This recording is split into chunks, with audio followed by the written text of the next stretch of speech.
Or just to escape when I want to play the video. Yeah. And just go back to them. Yeah.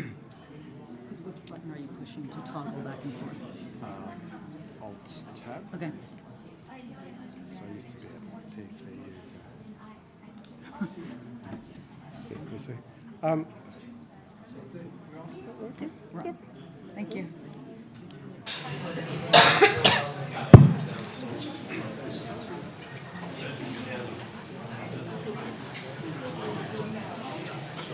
Not at all.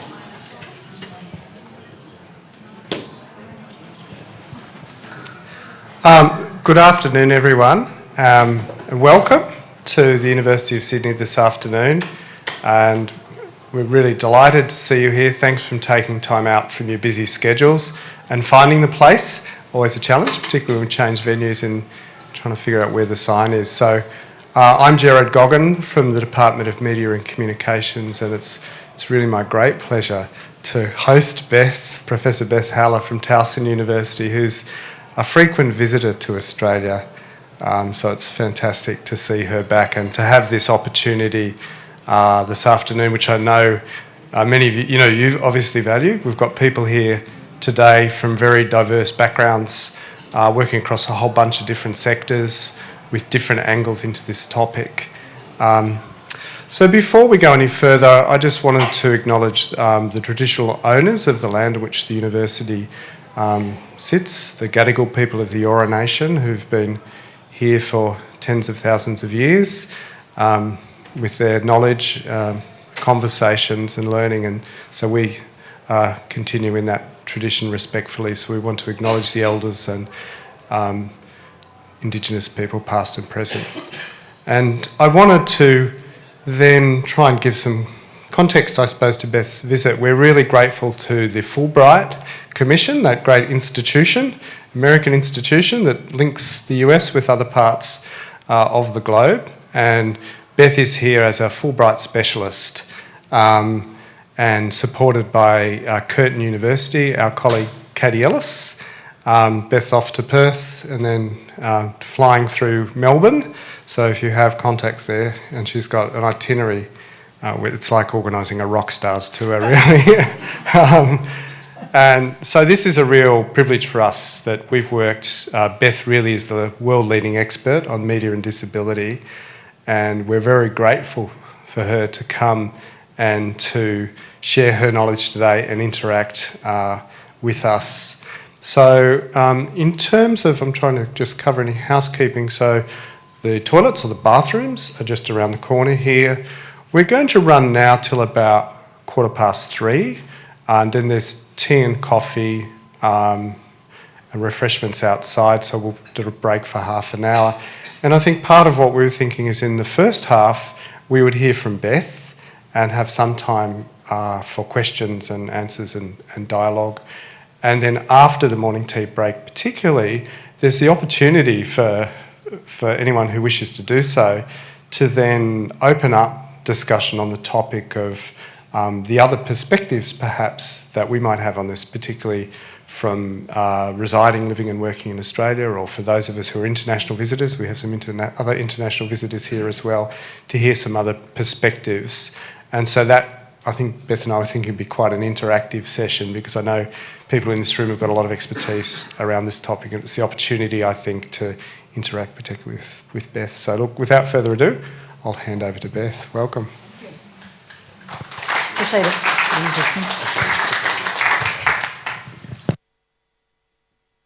Okay, just trying to get the mic. I think I'm going to have to pitch too far forward to use that mic. Yeah, let me try that one. Or this, it's up to you. I can just hook that one on and just put it down there, that's fine.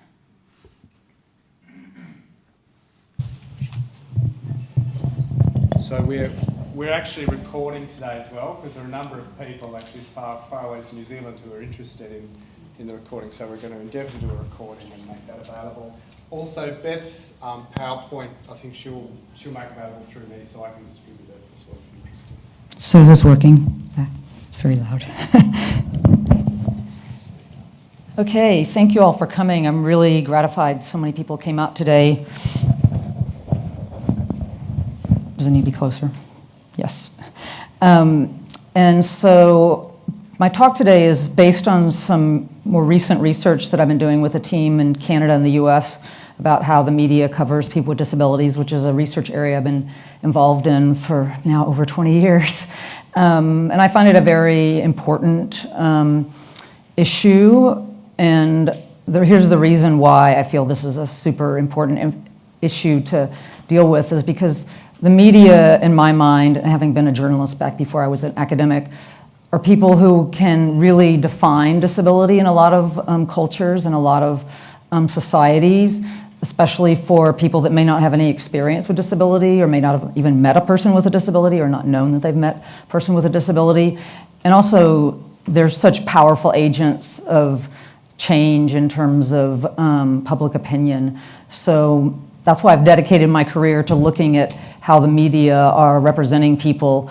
And it's been interesting to do this kind of research for so long, because I've seen changes, and so I wanted to kind of freshen up some of my presentations and do something about something that we're seeing very recently in the US and Canada, and how people are being represented, especially the intersection of people with disabilities and technology.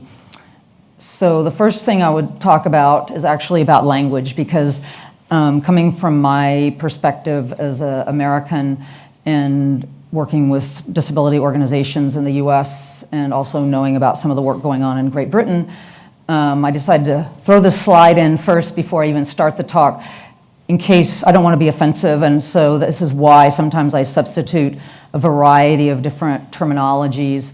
And there's kind of this movement in the US now to reject people first language by some of the activists, and this is the reason. They say that putting the disability first recognizes and affirms and validates an individual's identity, such as, for example, an autistic person.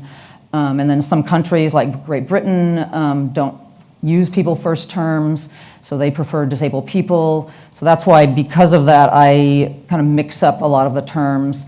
And then the term that I don't really like that a lot of media use is just kind of this group term called the disabled. I call it the nounification of people, because it takes all the people out of it. So we can talk about terminology and things like that in the workshop after this, or when you have questions. But I just want to kind of like throw that out there as why I'm using some terms and not others. Okay, so what this research looked at was how the media in North America was kind of jumping on this technology bandwagon. Now that I'm not a spokesperson for Apple, and I do own some Apple products, full disclosure, but we're seeing this kind of narrative really pop up in the last few years in the North American media. And these are actual words that we've seen in this media coverage, where they're talking a lot about the miracle of the iPad, the miracle or revolution or cure coming from this eye technology. And like I said, it's great technology, it's very helpful for a lot of people, but the media seems to be focused in on this kind of cure format that the eye technology is providing. So some of the words that we found when we were doing our research were calling the eye technology liberation, a revolution, a cure, a miracle. One story even called it magic.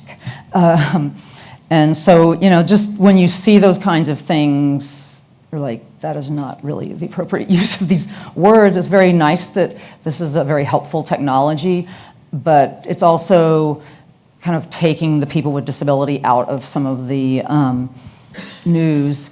And it's also being discussed primarily for people with communication disabilities.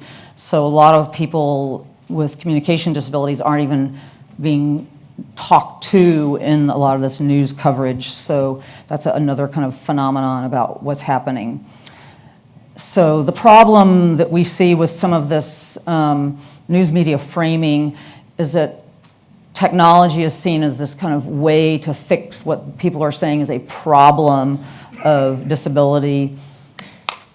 And in my opinion, they're also very much discounting the role of people with disabilities in assimilating and adapting and integrating these new technologies into their lives and into their communication methods.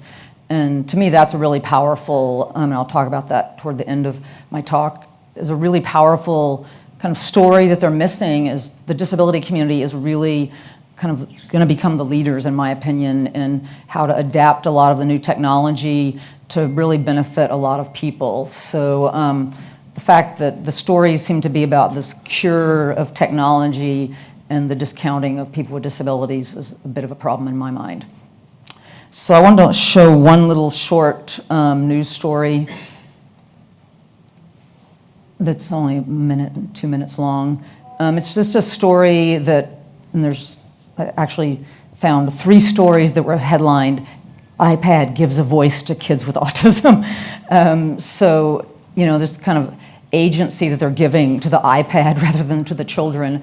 But just to give a little example of a news story about training both children and adults on the iPad.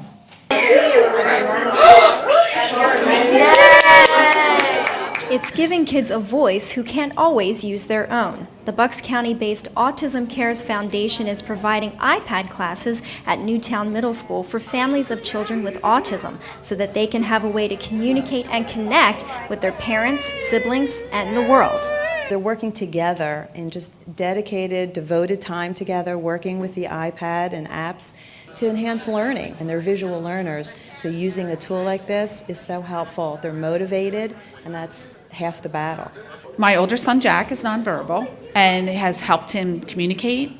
It's helped him in his life skills. He's become very attuned to counting money, making change with money, just being able to do things to help him out in the real world. Parents don't necessarily know what to do, so we kind of hold their hand and we help educate them so they know what the iPad is, what its functionality is, how you use it, and that empowers them to help use it with their child. We found out through it that he can spell, which we never knew. He can read words, which we never knew. So it's increasing his vocabulary. He's signing more, he's trying to speak more, and you can just see his self-image increasing because he's happy when he sees his successes. It's really been a tool to improve our lives and his life. Now, the Autism Cares Foundation offers plenty of other programs, many of which are free, and they're hoping to one day have their very own resource center, a facility which will house activities such as these. So to find out more about that or to volunteer or donate, visit autismcaresfoundation.org. Reporting from Richboro for Philly Burbs, I'm Rachel Kennelly. So the, good stuff happening there in terms of training parents and kids and adults on iTechnology. But then, was there any person who uses an iPad to communicate interviewed in that story? No. It was very much from a kind of parent perspective when it was actually a family class for everybody in the family to learn about the iPads. And also this kind of giving a voice rather than acknowledging that a person has a voice, they just are using their vocal cords to communicate. And so this kind of way that communication is defined in this kind of very specific way that a lot of people, that might not ever be the way that they choose to communicate or can communicate. Just another couple of examples of news stories. App gives autistic children a voice. So this was a story from CNN. Modern technology gives autistic children a voice. There's a lot of giving of voices through the iPad.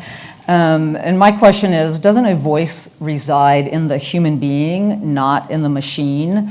And so, I think the media kind of has it backwards. And like I said, I'm not taking away from the technology. I think it's very helpful for a lot of people.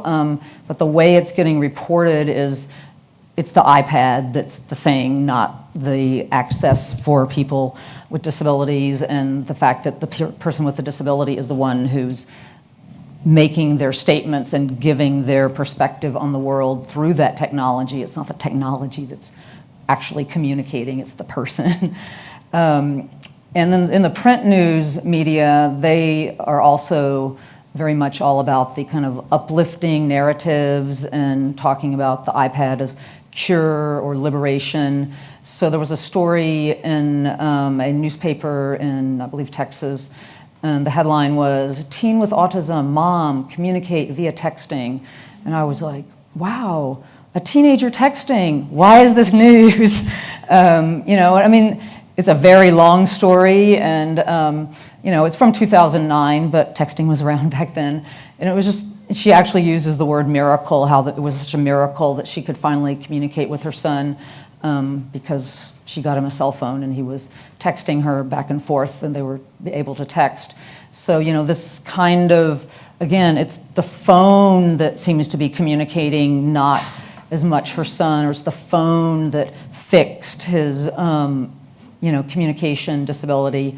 So I think, that, again, there's kind of a problem with that kind of twist that the media is putting on this technology.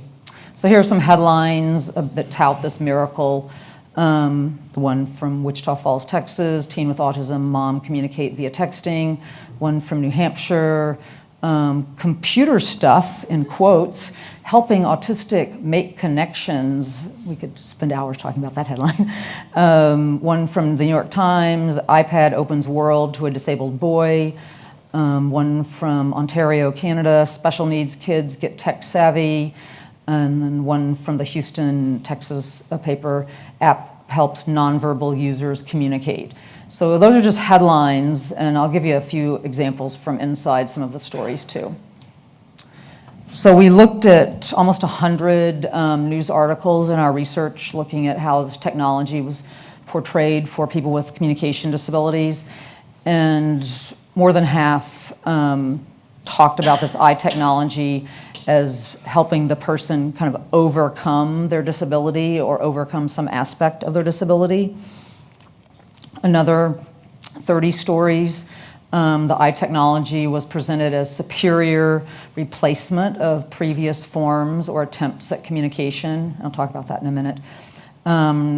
Another big category was people with disabilities were presented as needing separate services, education, programs, rather than being included in the programs in which everyone participates, and I'll talk about that as well. But what I'm talking about there is that a lot of the stories were set in like special education classrooms or special training programs like that news story we just saw, as opposed to here's a kid that uses an iPad that's in the classroom with all the other kids that don't use iPads, and it's an inclusive environment. Wasn't really the norm in what some of the stories were presenting. So a couple of examples of some of these themes we looked at in the media. So the Manchester, New Hampshire paper, this is a quote from the story. 2-year-old Neil Murray presses a shiny red apple to his mouth and his little tongue laps tentatively at the fruit. It's such a small moment, but for his parents, David and Kathy Murray of Hawksett, it's a small miracle, and it came about because of the iPad. So the miracle of eating an apple via iPad. I think what they were talking about was that, they now knew that he wanted an apple because I guess he used the iPad to communicate that. But before the iPad existed in his life, I'm sure he could have pointed to the apple, or if he was ambulatory, walked over and got the apple and eaten it. And so, the way that this is being framed in the media as this kind of miracle technology, when I'm sure this 2-year-old had eaten an apple before he ever used an iPad. And so, I think it becomes very problematic when the child or adult with a disability is kind of an appendage of the technology. Another example of a theme we found was this new technology as superior to older forms of communication. And financially, let me give you a little bit of background about some of the communication technology that's been used in the US before the Apple technology kind of took everything over.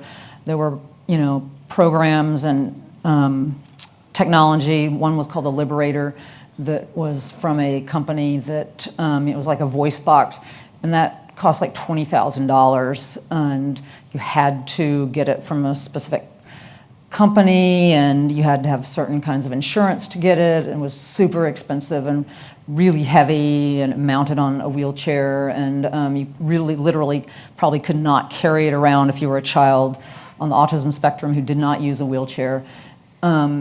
So the iPad is way less expensive, you know, if you can get one for $700 or $1,000, much less than $20,000 or $25,000. But then there's also a lot of low-tech ways that people have been communicating for a long, long time, way before any of the technology existed, which were just pictures, picture books, picture cards, things that, you know, people could point to. If they wanted an apple, they pointed to the picture of an apple. So this was from a newspaper in Connecticut, and I quote, "McLafferty is in the final stages of developing an iPad application for autism spectrum disorder students, which will help with speech and language skills." Quote, "Typically, autism spectrum disorder teachers carry around a whole bunch of flashcards to help teach verbal skills. It can get expensive, and there's really only one of each card in a deck," McLafferty said. "What I created on the iPad is a replacement for that with enormous flexibility." I haven't priced flashcards recently, but I did price them when we were doing this research, and even the top end of things of flashcards would cost $50. We're talking like thousands and thousands of flashcards. So the fact that this news story is actually saying that flashcards are more expensive than an iPad shows that they also don't understand what's going on in the world. So I think that is another kind of issue that, you know, like, it's new, it's better, it's new, it's better. And so they're not acknowledging some of the other flaws that I'll talk about in a second. And then this problem of a lot of these stories being set in segregated settings because a lot of them are in special ed kind of classrooms. So this is from a newspaper in Alabama, quote, "Johnstone told the board she teaches special education students with moderate autism to learning disabilities. One student in her class is completely nonverbal, and he was able to use the iPad as a communication device. Quote, he could tell us what he wanted through pictures," she said. Johnstone said she was thankful for the opportunity to use iPads in her classroom. Quote, "The opportunities are endless. There is something to fit every need right at your fingertips," end quote. So again, you know, here's a teacher saying, I mean, she's doing what she needs to do to try to tell like a school board that we need more iPads in the classroom. But again, it's in a special education segregated environment. And then, like I said, I'll talk more about how inclusive education would be a much better place for everybody to learn about. Even non-disabled kids that wouldn't use the iPad for communication, it might be nice if they were educated about how people with communication disabilities are using iTechnology to communicate, because then they know how it works too. So that, I think, is the other issue with the segregated kind of settings that were in a lot of these stories is a large percentage of the stories were about kind of this educational use of technology for people with communication disabilities. And that was because of the way the funding works in the United States. It's much easier for a child with autism to get an iPad than an adult with autism to get an iPad, or an adult with Down syndrome to get an iPad. Okay, so why I think this media framing matters. Like I said, I think it's ignoring the children's already learned communication skills, which are not perceived as, quote, normal communication methods. So, you know, it's reinforcing, even though people might say, oh, it's so great that the media is covering this really important disability issue of technology. Yes, that is good that they're covering it, but they're also framing other forms of communication as kind of not normal because we need to fix it with the iPad. And so to me, that's a bit of a problem too. And it ends up having this kind of rolling effect of stereotyping people with disabilities too. Also, the tablets and the smartphones are credited with revolutionizing communication by replacing these older forms of communication. And very few stories acknowledge the multiple modes of communication beyond technology. You know, that story from Connecticut was suggesting that the flashcards were somehow more expensive than iPads, and they're just not understanding that people communicate in a variety of ways with a disability or without a disability. So I think that kind of giving the power to only the verbalization via the iPad is problematic. Another reason why I think media framing matters, so many stories only covered technology used in these segregated settings. No mention is made of integrating students with disabilities into the regular classroom once they have a communication method to communicate with their classmates. And I feel that in an inclusive setting, all children with and without disabilities will learn to understand and respect multiple styles of communication. There was a reality show, or is a reality show in the US a couple of years ago. They did an episode about, I don't know if they have it over here, Little People, Big World. It's about a family of the parents are little people and one of their 4 children is a little person. And the father had started this organization to help especially little people in foreign countries get adopted into families. And this was actually an adoption that was happening in the US. And this little boy, who was a little person, was getting adopted by this family. And for some unknown reason, I don't know why, he was living in a nursing home. He was just a small child, 6 or 7. And he was nonverbal, but he used his eyebrows to communicate. And all the staff at this place where he was living had learned what his eyebrow movements, he was communicating using his eyebrows, and it was perfectly understandable to everybody that learned how he lifted his eyebrows to mean different things. And then the people who were adopting him, they learned how to communicate with him that way. And so, that kind of understanding that people are communicating in all kinds of interesting ways.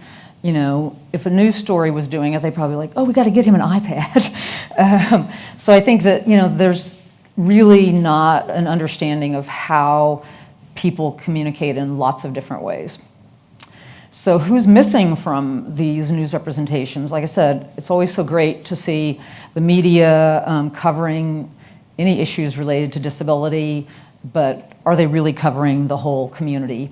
So one of the people on the project that we did, her area of interest is actually older people with disabilities or people who age into disabilities. So, a lot of people have age-related communication disabilities from a stroke or traumatic brain injury. There was one story, I believe, that was about adults with intellectual disability, but it was really more, since Valentine's Day tomorrow, I'll tell you about that story. It was about a couple with Down syndrome that, had fallen in love and were using the iPad to communicate with each other. So it was one of those feel-good love stories with the iPad at the center of it. But, the very little mention of adults with disabilities. And then there were some stories, especially people that were occupational therapists or speech therapists that were quoted in some of the stories, did mention that sometimes the swipe technology is not a useful technology for certain kinds of disabilities. And then other times they also mentioned how expensive. One mother in one of the stories was, I think she had 2 children, one of whom had a disability. And she said, there's no choice. I have no choice to go and buy an iPad. I have to buy diapers, I have to buy food, I have to pay my rent. That is a luxury that I cannot afford. But there was very little discussion in most of the stories about the cost of the iPad for somebody who has no resources to purchase one. So, and also, this was not part of our study, but I just went around searching to see if I could find a few stories that focused on older adults who have disabilities, and doesn't seem like the representations change. So this was a story out of New Jersey, and the headline is Verona Senior Overcomes Language Disorder Through Technology. So again, the overcoming. And he has aphasia from a stroke, and so that's something I'm about to talk about too, is how a lot of the eye technology is being used with a lot of older adults and a lot of people who have acquired disabilities, and those don't make it into the news very much. So some of the access issues that I was just mentioning, like I said, the reason that children with disabilities were dominating these news stories is because the assistive technology in the US can much more easily be obtained in an educational setting. But still, there's a big problem with how schools are providing iPads and other technology. For one thing, a lot of times they shut down everything but the communication applications on the iPads, so the kid might be able to take it home, but all they're able to use is the communication functionality, And they're a kid, maybe they want to watch a video, maybe, I mean, that's, again, this kind of narrow view of what communication is when, that kid's communication may be curating videos to show their parents, like, here's what my mood is, here's some of the videos I want to show. So I think there's really, in the kind of educational speech therapy world, a misunderstanding too of what communication can be. And so they're getting this great technology and they're only able to use it in one way that is a very traditional kind of communication mechanism. And then, like I said, adults with communication disabilities can't easily access this eye technology unless they have financial means. And working age North Americans with disabilities have very high unemployment rates, so it might be very difficult to get that money that you might need to actually purchase this if it was going to help you, or even just to get online and access relatives and friends through other media. Excuse me. Older adults who acquire communication disabilities also may be on a fixed income. As you know, we don't have particularly good retirement plans sometimes in the US. And if you have a catastrophic medical event, you can go from being upper middle class to very poor very quickly if you don't have good insurance. And a lot of people you have to pay past what rehabilitation will give you. So, it's not a good system over there, especially if you acquire a disability. You get a certain amount of time for rehabilitation, and after that, you're on your own. You've got to find the cash yourself to get anything you need. And then I think ageism is a factor too. A lot of technology is developed with kids and young people in mind, even kids and young people with disabilities in mind, but they don't think about the whole group of adults with communication disabilities that might really benefit from apps, and they don't really want to see the cutesy little cartoon characters possibly. So, I think thinking about ageism and ableism in technology is another very useful thing to see how things are happening with technology developers too. Okay, so let's talk about some of the positive stuff I think that's happening, about how people with disabilities are really kind of redefining what communication means. And what I have on the screen now is a woman named Edna's Pinterest page. And I'll give a kind of a longer discussion of this because about a year and a half ago, I started doing some research and going to this aphasia center near where I live. They'd found out about some of my research and then invited me down, and they're doing some really interesting stuff. And in case you don't know, aphasia is a communication disability that comes sometimes when you have had a stroke. So it's primarily older people, but there are like younger adults that do have strokes. And this aphasia center was actually designed by an architect who has aphasia. So it's a really interesting space that was designed so that everyone can see each other very easily. And they have all kinds of different technology, photography, gardening classes, all kinds of things to engage people. And so they've gotten onto the social media bandwagon. And it's been really great. It's wonderful to see how they're kind of harnessing these more youthful kinds of media to, it's not really even a rehabilitation, it's more just here's a new way to communicate and a new way to kind of interact with family and friends. And what the director told me when I was first visiting the aphasia center, she said a big problem is like sometimes people's families reject them when they no longer can speak verbally because they don't know what to say or do, or and so they teach them things like Facebook and Twitter and how to Skype, and just so you can start keeping the contact up with family and friends. And she gave the example of a younger man, probably in his late 40s, early 50s, who'd had a stroke, and because of what had happened, he had to move back in with his mother. And suddenly his mother is treating him like he's 12 years old again because he's living back with her. Well, then he got an iPad and he started learning how to use the iPad to communicate. Well, suddenly she did a 360 turn, and suddenly she's teaching him like an adult because she saw, oh, he's an adult using computer technology just like other adults use. And so the kind of age stuff that she was falling back into bad habits went away once he had this new communication method that she didn't understand or know how it worked. And so suddenly he became an adult back in her eyes. So anyway, Edna R. So last year, or a year and a half ago, I took a group of international visitors to meet folks at the Aphasia Center. And so we're all sitting around introducing ourselves to each other. And Edna introduced herself through her Pinterest page.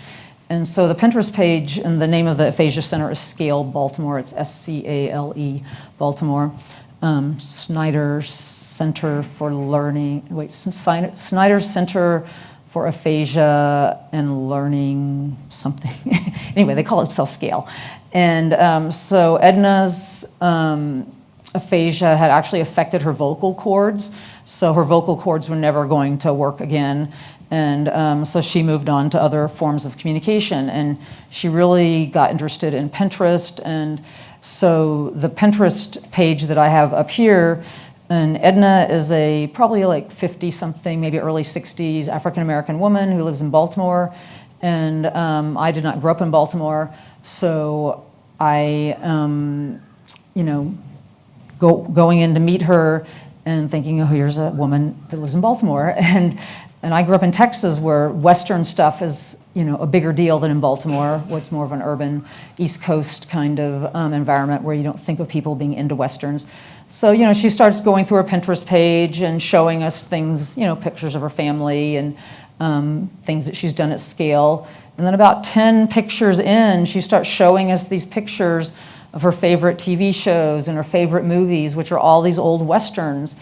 And it just struck me that she would never, if we were talking verbally, we would exchange niceties. Oh, hi, where are you from? Oh, I'm from here. Hi, blah, blah, blah.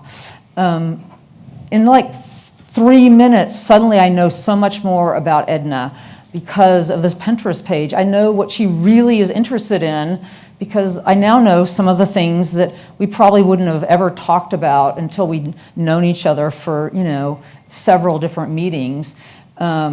So I thought it was really powerful to see, all my meeting of somebody that I would think, oh, this is somebody that will be into this because they're from this location. And, this broke all my stereotypes down. And the way that she was able to, explain these were some of her favorite actors, some of her favorite TV shows. And then, easily like-minded people come together. And that was the other thing that the people at the Aphasia Center were saying, that when you're using images to communicate, suddenly bridges are built really quickly because you see, oh, you like my favorite movie too? You're fast friends. Oh, you were in the Navy too? They become fast friends. So all the other kind of markers of how people get to know each other kind of fall away. And so this image-based communication, which of course the media would not even probably see this as communication, to me can be a super powerful way that people are really harnessing new forms of media to communicate with each other.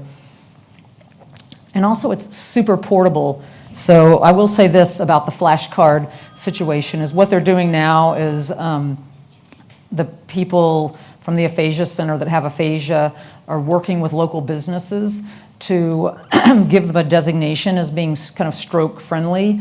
So if somebody walks in or wheels in and does not use verbal communication, that people that work at that business or their restaurant will now be educated as how to interact with somebody. So, they go in with their cell phone that has pictures of every possible kind of food that you might, or they might even have the menu for the restaurant on their phone. They walk in, they hand their phone to the waitress or waiter and, say, this is what I'd like to order, without using their voice. And of course, a lot of the waiters and waitresses are young people, and so somebody handing their cell phone with a picture of what they want to eat actually, again, is bridging those barriers. And they're like, oh, okay, I see that you want a hamburger and fries. So I think there's a lot of kind of discounting of this visual way that people are now using and harnessing some of these social media forms to communicate. So I find it really kind of a wonderful growth of a lot of the new technologies. People just think, oh, Pinterest, that's where everybody posts pictures of, aspirational stuff of they want to have for their wedding, or food that they think looks yummy or whatever. But I think it's really interesting to see how people are kind of using this visual medium to communicate in a very different way, in a great way too. Okay, and this is a new kind of program that was developed by some Israeli developers. It's called Olá Mundo, and I don't know why they used Ola. It's not a Hebrew word, but anyway, it's almost like a kind of a family texting technique. So there's two kind of small tablets, but they can be customized for family communication.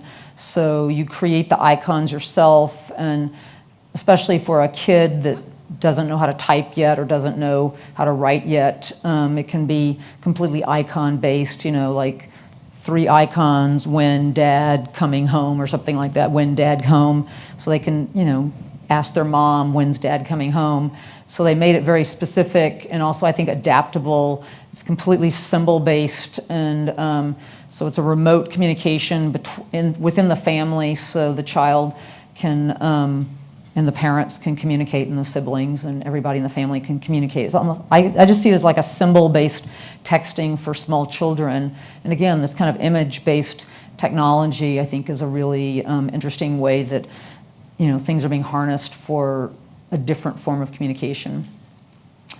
And this is my friend Mac, who lives down in Nowra, so he's an Aussie. I had to bring Aussie in for your presentation. So Mac has cerebral palsy, and he uses a foot switch to communicate.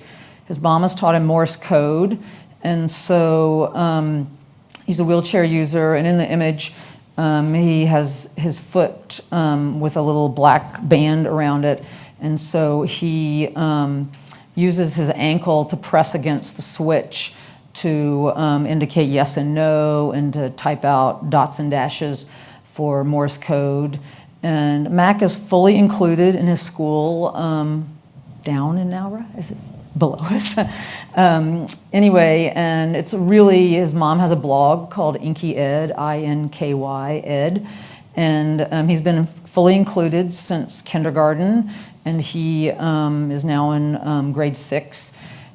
I'm going to get to see his school in a couple of weeks, so I'm very excited about that. But anyway, this is why I really dislike that kind of segregated setting that so much of the media was about, because I think Mac's experience is such a great one about why inclusion is such an important concept, especially for kids that may be nonverbal or may have very complex disabilities, because all his friends, all his mates know how to use the switch. So they all know how to assist him. And, they've all been with him for all these years in school.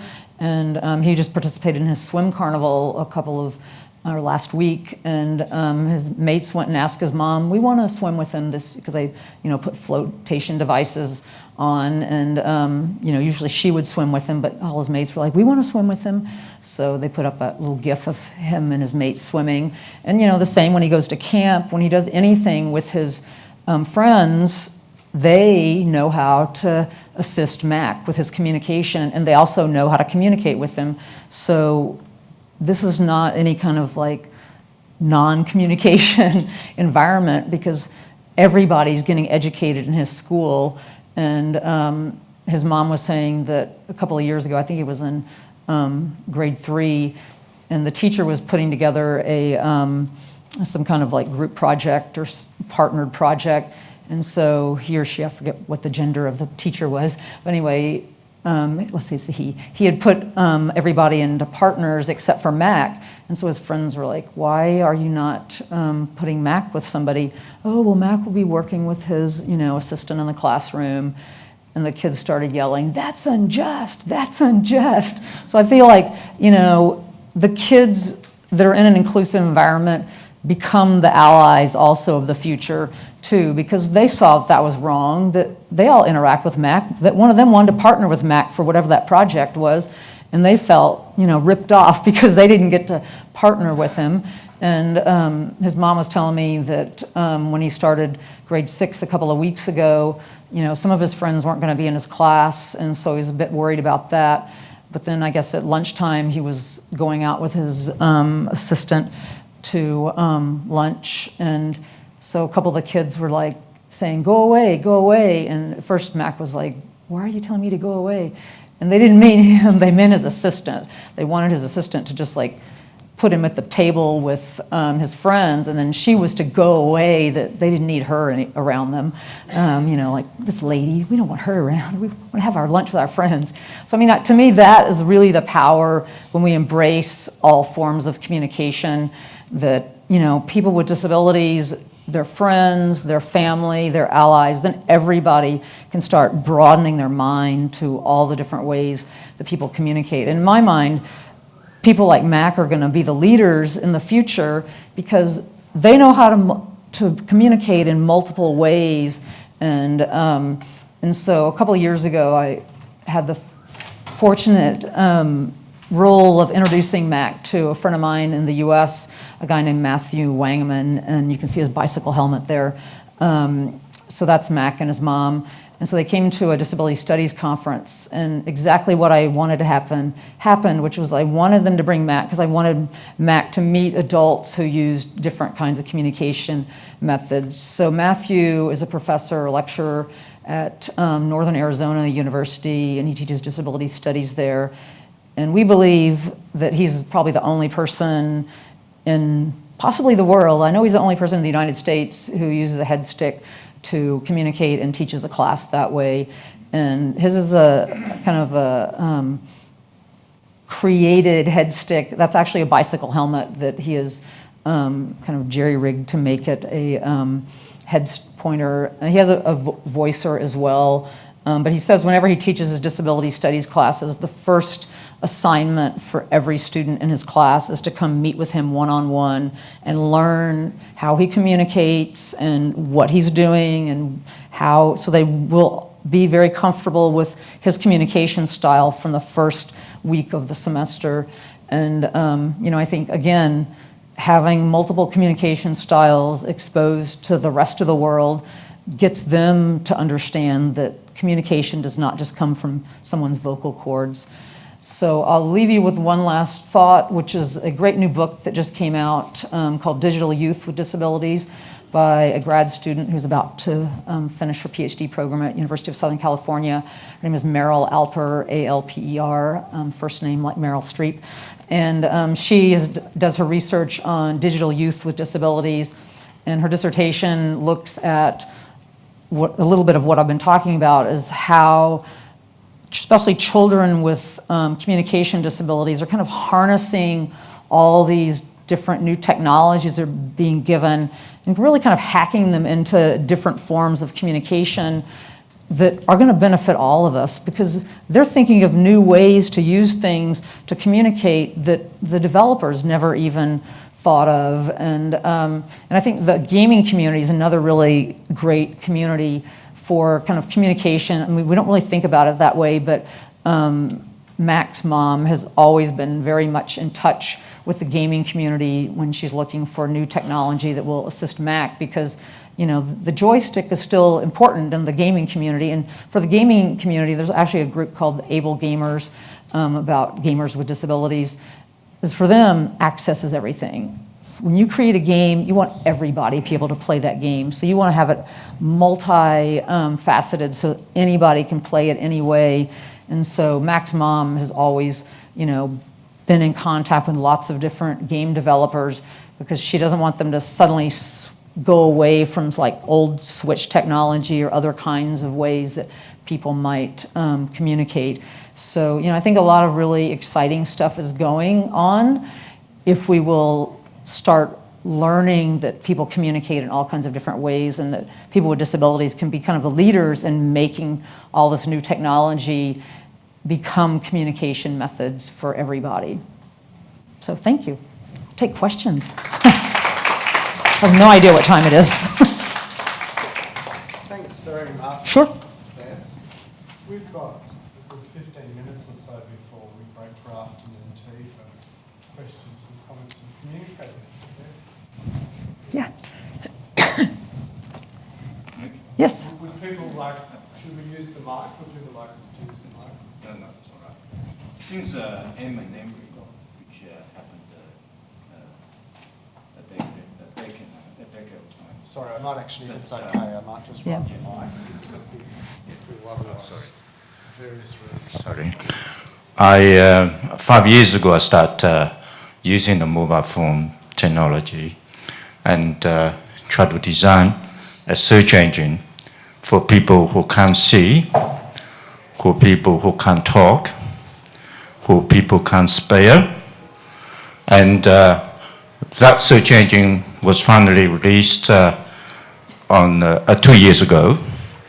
And therefore, I use the technology to actually employ all the people with intellectual disabilities to enter the data and in a simplest way, taking photos and so on. So what it does is everything is talking pictures, and it is using the geolocation information technology, that anything you need in your living days, anything you want to buy or you want to go have a look, you simply point the pictures, and it sorted everything in the distance order, so you don't go too far away. And everything you press, there's public transportations and directions how you walk, turn left, turn right, and so on. Now, that's going on for 2 years now. And the next phase I'm looking at is using the gestures rather than the gestures is harder. So I'm thinking of using voice or any sound to actually pinpoint the picture he wants. And so it will take a long time to do that. What's the name of your It's project? the app is called a Many Minds Link. Many Minds? Many Minds Link. It's based on the new technology in the physics called Many Minds, and you're looking anything at a third angle, third person. And Many Minds Link has been there for 2 years. But it will turn into any language where the phone has, so if people can read it all around the world. And possibly if I was thinking use fingers, but then the iPhone's using fingers for a lot of things. So I think using the gesture is a way to go. So it opens my eyes, and we say there's all sorts of possibility of getting input. Yeah, thanks. Thank you very much. Yeah, back there.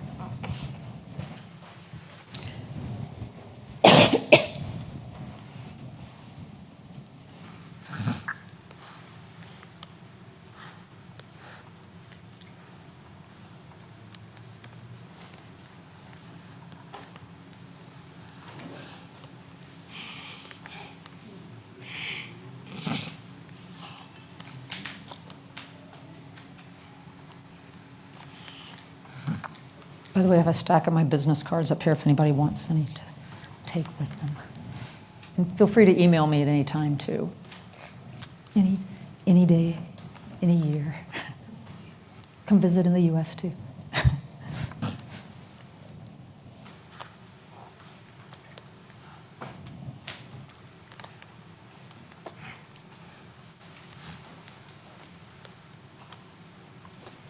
As a person with communication disability, I have real concerns about replacing traditional systems such as the Liberator with AI technology because of access and because it is seen as the cheap option.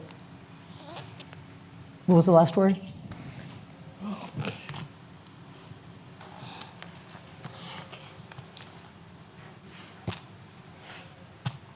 Option. Yeah, I think there's the kind of like throwing out of the old school is a big problem. Because I mean, I think I was visiting some friends a couple of years ago. They have twins that are both on the autism spectrum, and the little boy is nonverbal, and one night he was walking around, like pointing at dressers and cabinets and stuff, and trying to figure out like what he was thinking and what he was trying to communicate. And what he was trying to communicate was that he wanted, at first they thought he wanted to go out and buy a pizza that he wanted to eat for dinner. But what he really wanted was to find his old like picture book so he could point to the pizza, and it just happened to be in the cabinet. And so in pointing, the communication happened, but it was about finding the old book. And that's how he's communicating, is he still wants to point to those pictures, and even if it's just pointing to where he knows where the book is that has the pictures. So I think a lot of those are still perfectly good, and the kind of what I was talking about, that we think that new technology is so perfect when sometimes the new technology ends up making more access problems for other people's disabilities. We always think about the phone and the deaf community, where when the original phone started, it was a big barrier for the deaf community. And then when mobile phones came in, it's become part of deaf culture in the US. I mean, texting is exactly what deaf people needed. They didn't know they needed it, but it's like perfect. You don't have to use the audio part of the phone. So, some things are adapted and for different kinds of disabilities, and others throw up barriers for other kinds of disabilities. So I don't think we should throw out any kind of method of communication. You're very right. Yeah.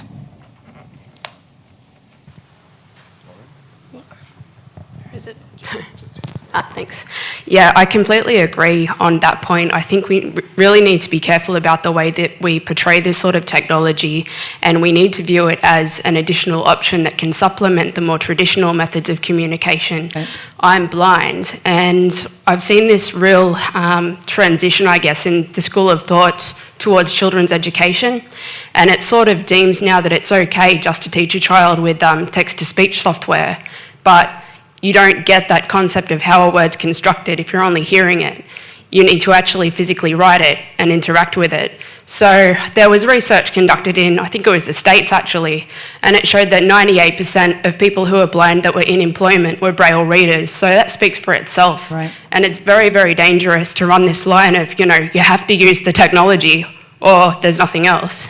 Right. It'll be interesting to see if Braille makes a bit of a comeback, because I noticed in the last few weeks that people have developed some apps in which Braille you can have like a Braille keyboard on some tablets and things, because I think in the US the statistics are about 5% of blind people know Braille, so that's not very many people. But if it made a comeback with the new technology, well then that's a way that new technology is adapting to older forms of communication, so that's, I think, a positive. So hopefully I think you're totally right that we sometimes throw out too much of what we think is old when it had perfectly good use and should stay around too.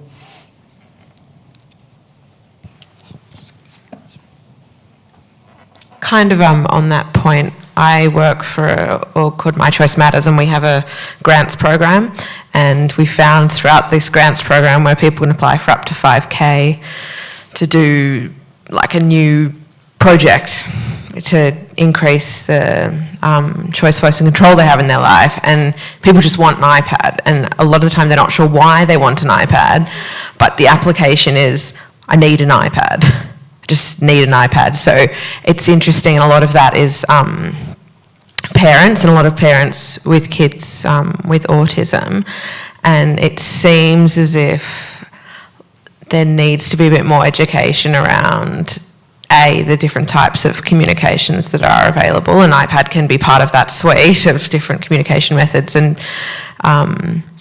be around what might actually suit the child as well, because I think, it's we've obviously got to go for the most new and most innovative thing, so we just want an iPad, but that might not suit the individual as well, if you're just starting on the journey of exploring different communication methods. So yeah, I think it seems as if there needs to be a bit of education in the community as well as outside the community, as to what you were talking about earlier in the media representations. Yeah, I think, I don't think we found any stories that were about, oh yes, my child got an iPad and it did nothing for them. Like it was completely useless to communication, for our child or whatever. They're not going to do that. It didn't work story, but I know there's plenty of those stories out there too. Think of the devastation of the family that thinks that it's this cure, like we've got an iPad now, our child is cured, and then that child, it's not the way that they're going to be able to communicate using it. So, then it's like even more, I think that the implications from that kind of media coverage could have real effect in people's lives, where if their child can't use the iPad or it doesn't do anything for them, then everybody's feels like a double failure in some ways, I think, because the media is saying it's curing everybody, but now my child can't be cured by the iPad, so they're devastated all over again, So I think it's really problematic. Because I think even just covering those stories of the iPad doesn't work for everybody or every disability, or like Mac, he doesn't, they're still working on interface for the switch technology to really move to a full integration with voice, text to voice kinds of communication. Yeah, hi, thanks. From a practical perspective, everyone every day uses assistive technology in some way, means or form. So it has a great potential to assist and enhance people's lives with people with disability and their quality of life.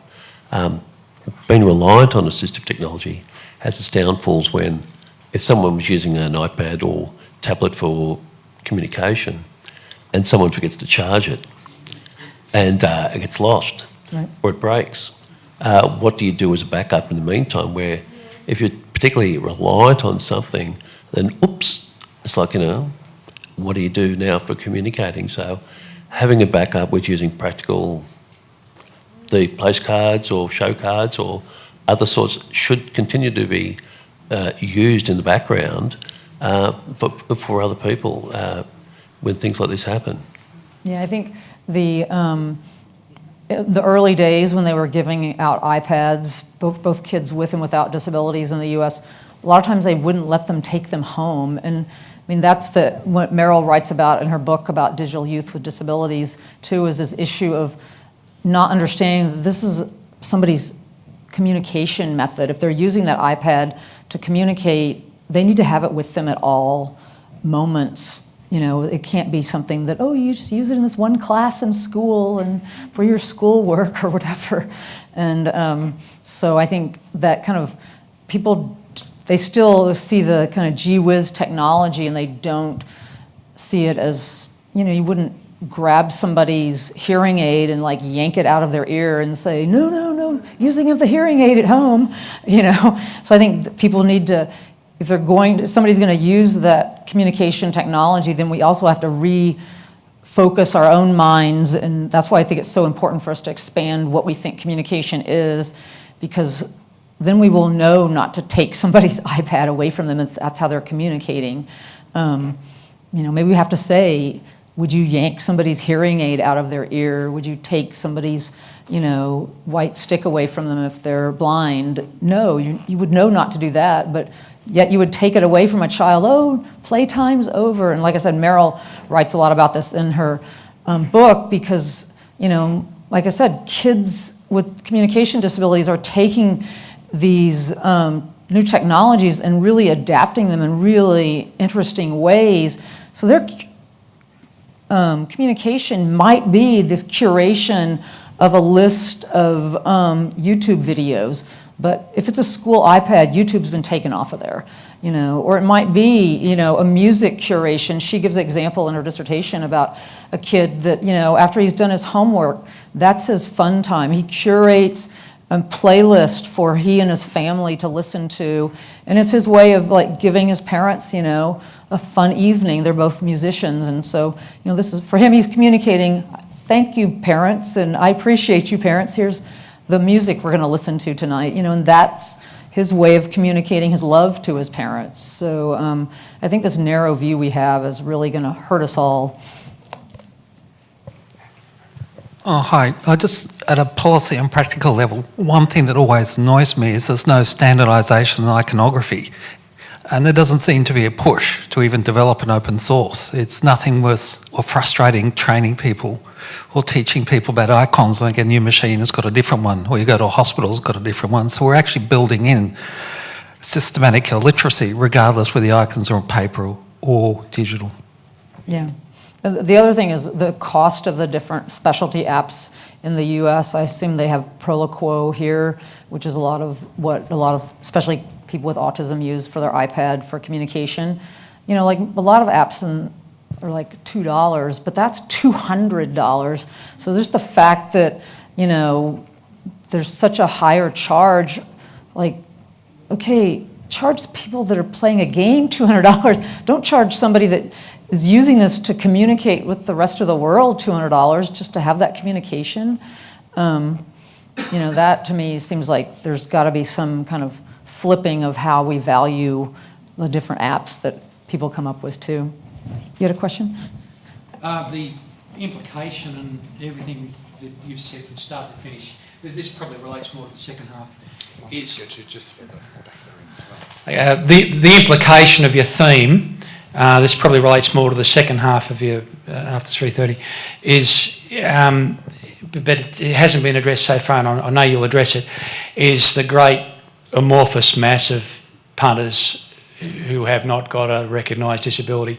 So if you, as an ex-journo, if you can just as a big goal, this is the one question which, if you answer it, great, everything's solved, and that is attitude change. You've sort of touched on it in inclusiveness in schools. I can speak from example. My severely autistic niece, she was at public school, then high school in Lithgow, all the way through with the whole class, and the people who got educated weren't just her, they were the other 30 punters in the class. So if we can bring the mass media along, make it unexceptional, make no big deal. Like I'm thinking of the character in Breaking Bad. Hey, I mean, hey, he likes hot cars and chicks. You know what I mean? And people like him. You know, I mean, it's just other characters. We had this comedian who just moved on, sadly, Stella Young. She didn't. I mean, she was just a funny chick. I mean, big deal. She was in a chair. Had a few other issues, but you know. So if we use the mass media to make it unexceptional. And then that's got nothing to do with advocacy organisations. We're just going to actually, you know, work through the mass media. Maybe you might have some tips as an ex-journo in the second half. Thank you. Yeah, it's a great question, because actually I met with folks at Fairfax Media, not many folks at Fairfax Media this week, and I think it's really hard for the media. I'm not giving them any sympathy, but I think they're like so ignorant of disability stuff, and then they have this kind of belief that people want this other stuff. They're struggling now because of the collapse of kind of traditional media, so they go for these like miracle cure stories, and you know, I think that's why they've come back to covering disability in this technology realm, is because they can do those cure stories or this happy stuff. They don't really want to do the policy stories or the, you know, like, wait, what about that woman who can't even afford the iPad, and will it work for her child? And so they don't want to do the depressing stories.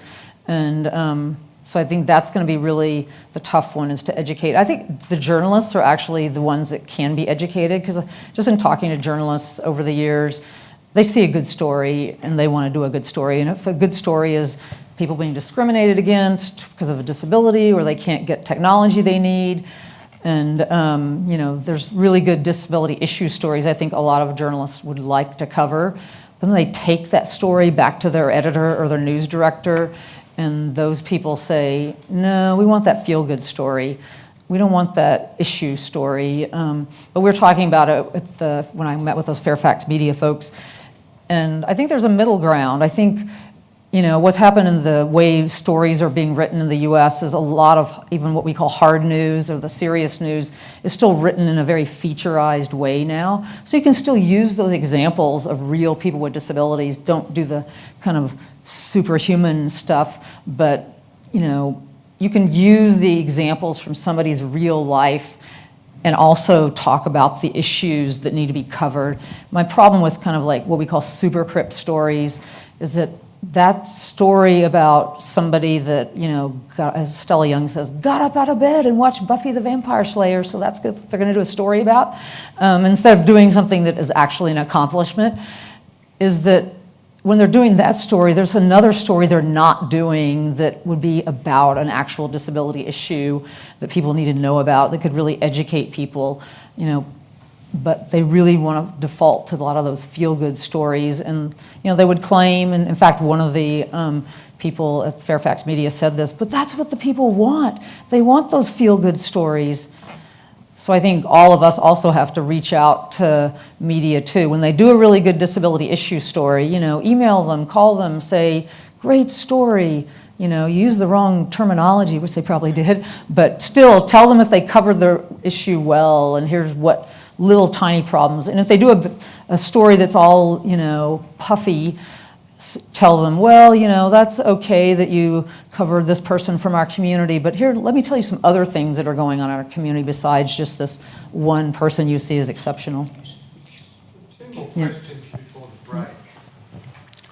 Yeah, look, I was just going to make a comment about and seek your feedback on the use of language of disability in the media. We're always getting the continuous, confined or wheelchair bound, all sorts of scenarios like that. Group hiss about wheelchair bound. Pardon? I said we're going to have a group hiss about wheelchair bound. I hate that term. Yeah. And so it's a wrong use of the word bound. There's no ropes involved. We're actually homeward bound, but we're not wheelchair bound. But anyway, how do we go around educating journalist students and their editors and sub-editors that, okay, they might be getting educated now through appropriate use of language about disability in the new students, and it might get to their more senior editors and sub-editors who might change it around or go back to or chop out the appropriate language, and it ends up with what you get out there now. Yeah, I think the editors and the news directors really have to be educated, but it's something in the human being too that's become a journalist, because in the United States, the disability community worked with the Associated Press wire service back in the 80s. So this Associated Press style book that is sitting on the desk or on the computer of every journalist in America, I can guarantee that they have an AP style book on their desk or on their computer, and they don't pick it up. It says do not use wheelchair bound. It says do not use confined to a wheelchair. It says do not use suffers from. It's right there in their own norms of their profession, how they're supposed to do their writing, and they don't pick it up because they're part of a culture that's so ableist that thinks that this is what the words are. And so they don't even think to pick up. They think that that is the word that they're supposed to use because they wouldn't even think to pick it up and see that it's wrong. And it's been there since the 80s telling them it's wrong. I don't know how to make them reach for that book. Well, I'll add one more question while we're There's running one hot. way So in the we've got back. 2 to go. But on that, I just wanted to note that your hosts at, I forgot the Wollongong and Nowra, when you go down there, one of the colleagues is Sean Burns, Right. who teaches Mac's journalism. dad, actually. Mac's dad. And he's done a lot of work on guidelines, this kind of issue. hasn't And there's he, around- actually the Health and Human Services Department in Victoria, in Australia, has a guide for journalists about writing about disability. So there are guides in this country that also probably aren't picked up or looked at either. Just a comment on the wheelchair. Oh, sorry. If it's okay, we'll just go with the 2 questions because I think we're good to have a break as well. Hi Beth, good to see you back in Australia. Thank you. My apologies for coming in late. I just wanted to sort of add to the comments around the pervasiveness of how disability is understood in culture, but you talk about journalism in terms of how it's portrayed as, the heroic, inspirational, tragic hero, or the rising up against adversity. But I was really, really interested. I don't know if you've seen the British show that started out of the 2012 Olympics called The Last Leg. It's hosted Actually saw it on by- TV here this week. Yeah, it's hosted by actually a guy that came up through the comedy ranks, not recognised because of his disability, Adam Hills. And he has taken on disability as a forefront for his comedy since the Paralympics and the ABC program during the 2012 Olympics in London. And I was really surprised at not this week's episode, but the week before episode, where they looked at the film The Kingsman, and they were looking at the fact that the villain in the one of the villains in the movie is someone who's a bi-amputee. I'm going to get my language wrong because I'm not into prosthetics. But, sorry? Bilateral, there you go, bilateral amputee. And their prosthetics are blades. And so they were joking around, throwing fruit at Alex Brooker to slice the fruit with this prosthetic leg with the blade. And what really intrigued me was Adam Hills is generally quite astute at picking up at these things, and at no point did he mention that yet again in popular culture disability is portrayed as the villain, continually portrayed as the villain. And I just thought, well, everybody is given such heavy and dramatic concepts around disability, it's really hard for us to just be ordinary. Right. Bog boring ordinary. Believe me, I am.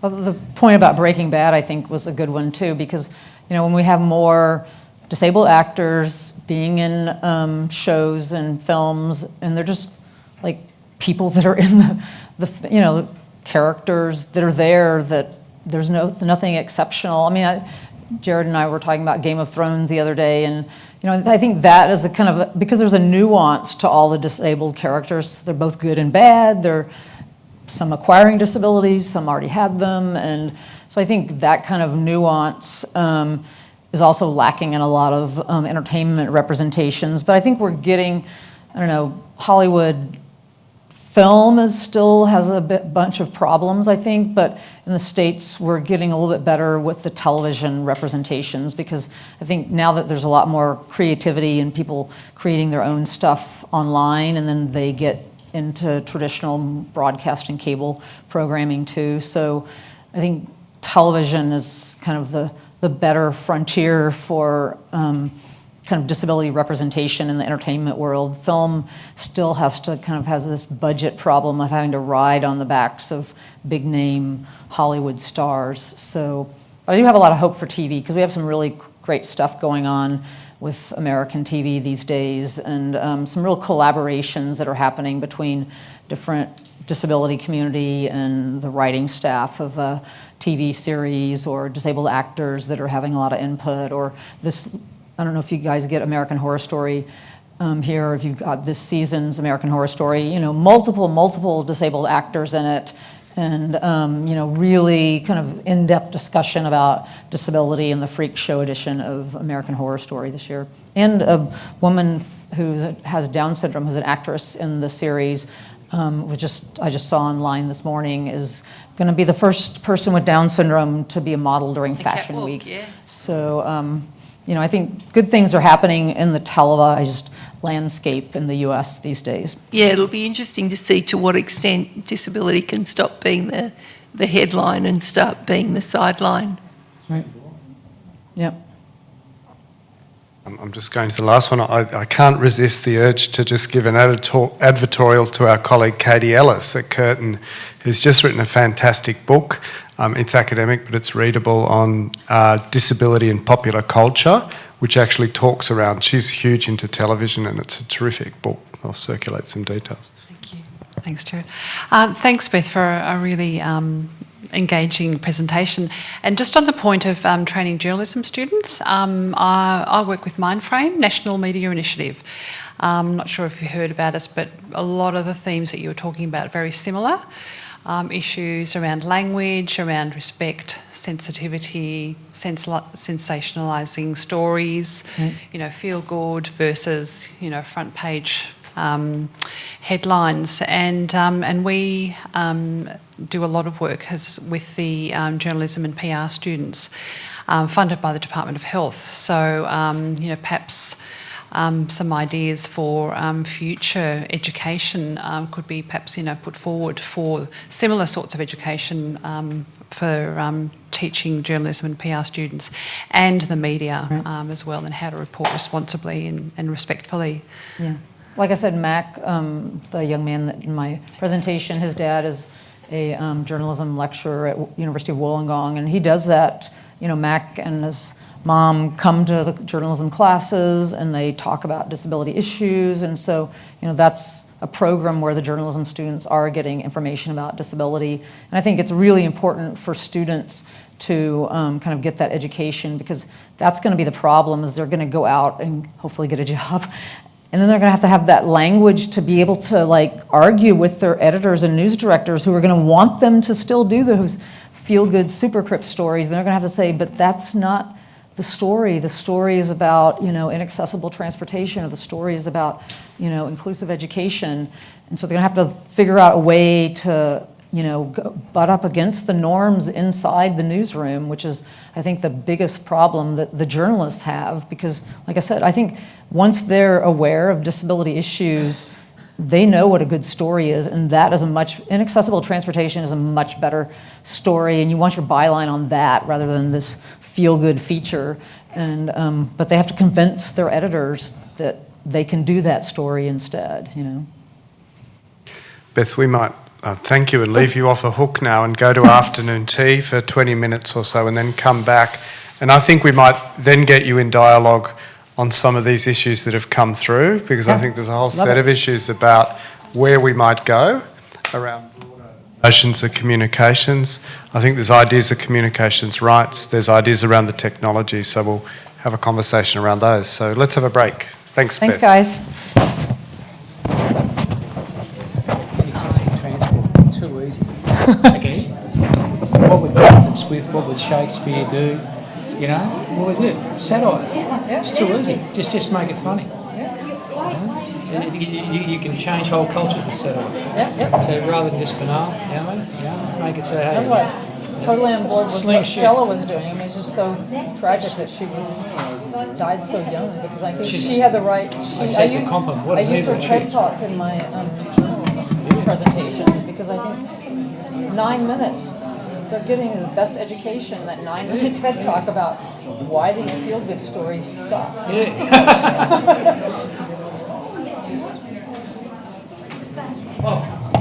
Thank you.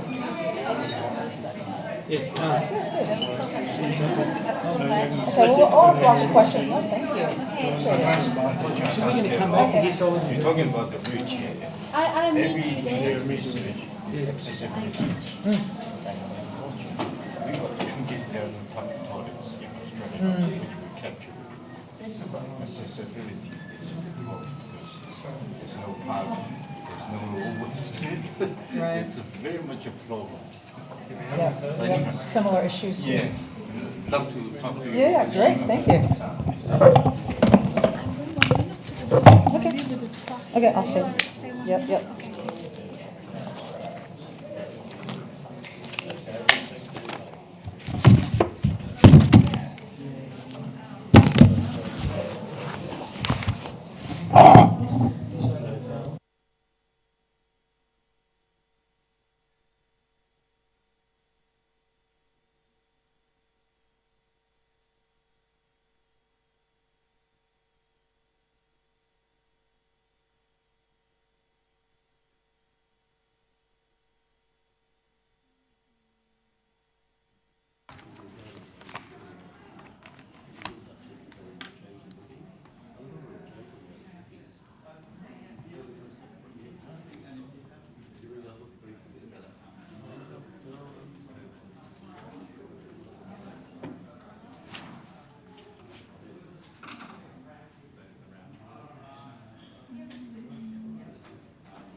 okay, Dinesh?